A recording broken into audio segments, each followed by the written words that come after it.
Hello everyone and welcome to episode 2 of Karnaval in Red. I am Karnaval. In this episode we will be discussing the answer to the question, what is philosophy? And we'll be covering Russell-Rescher-Bacon and eggs. Alright, well, let's get going. Bertrand Russell believes that the value of philosophy is to be sought in its uncertainty. In other words, the value of philosophy is in doing philosophy, not what results out of doing it. He holds the notion that liberation through freedom of thought and reason will allow us, the people, to remain free from prejudices produced by the society in which we live, thus allowing us to, quote, enlarge our thoughts and free them from tyranny of custom, end quote.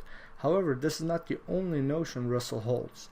He also gives a place where effects of doing philosophy can be sought at their best in the lives of those who study philosophy.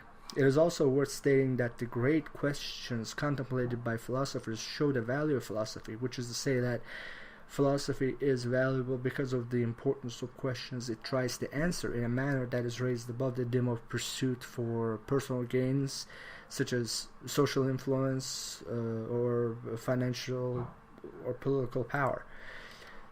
During the years in which great philosophers like Aristotle, Socrates, and Plato lived, there was only one giant machine of intellectual and scientific reasoning. It was called philosophy. Approximately 2200 years later, as I speak these words, I realize that I'm living in a chapter of history where I bear witness to many disciplines evolved astoundingly out of discussions once held by the great minds of philosophy mentioned earlier. Similar to many disciplines, medicine also broke off from philosophy to stand on its own, and that fact shows how philosophy is the residue of earlier knowledge. Since philosophy is the pursuit for knowledge, one can easily see why all disciplines may have their roots in philosophy. Let's face it, one could say that leading a life filled with poor sanitation can result in one's death. Although some say that first world countries are more susceptible to diseases than third world countries which have poor sanitation. That is debatable and perhaps open for discussion even today. It's perfectly justified. But the fact that interferon delays the onset of postmortem rigidity, also known as rigor mortis, is the farthest thing from being a topic for philosophical discussion, because unlike the latter is a closed statement. It's a fact, we know it, there's no reason to dwell further on it. So otherwise we're just looking to waste time. Moving along. Sir Francis Bacon perhaps attempted to take philosophy as a tablecloth and shake it outside the window, so to speak, to clean it up or renew it, for lack of a better term. Since he was interested in philosophy of science, I tend to lean on the belief that his work called The Great Insaturation was the means for him to do just that, renew philosophy. This is still being debated today, and it will be debated forever, so long as there are thinkers with questions. In my view, philosophy is the act of thinking about and trying to decipher and reason regarding anything and everything that needs an answer and or definition and or a name. As we know, anyone can philosophize, and as soon as a question presents itself, philosophy starts. In all frankness, it's more like the question was posed because philosophy had begun. It does make progress when it comes to developing questions presented previously to uncover greater truth hidden within the question, sometimes within the, quote, generic, unquote, answer, one may argue. Does the wind blow? Yes. Does the flower know it's a flower? I don't know.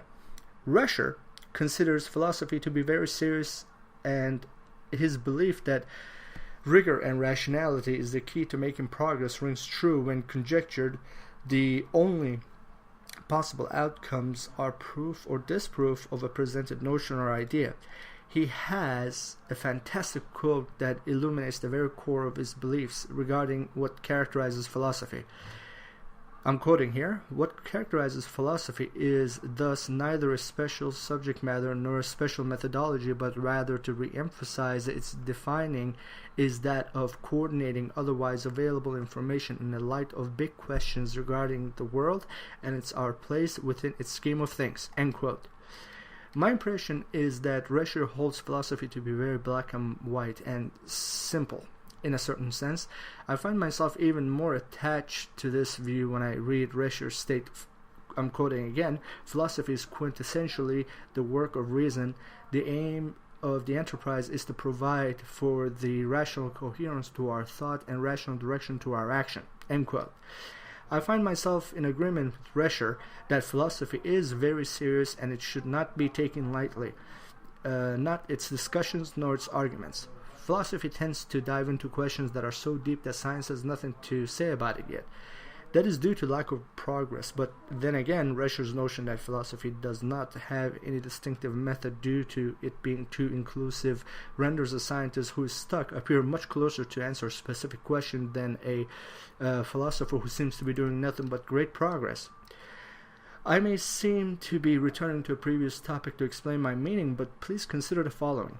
Every time philosophy produced a fruit substantial enough to carry a fair amount of weight, it ripened and fell from the branch and became the seed to a discipline so massive and inclusive that, in a certain sense, even philosophy itself could find meaning in it.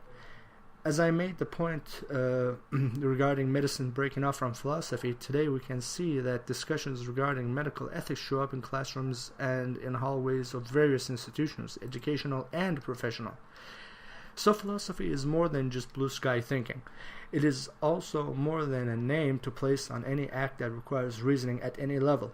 It is more like deciphering the fabric of rationality and attempting to understand the geometry of this multivariable and multidimensional state we call consciousness.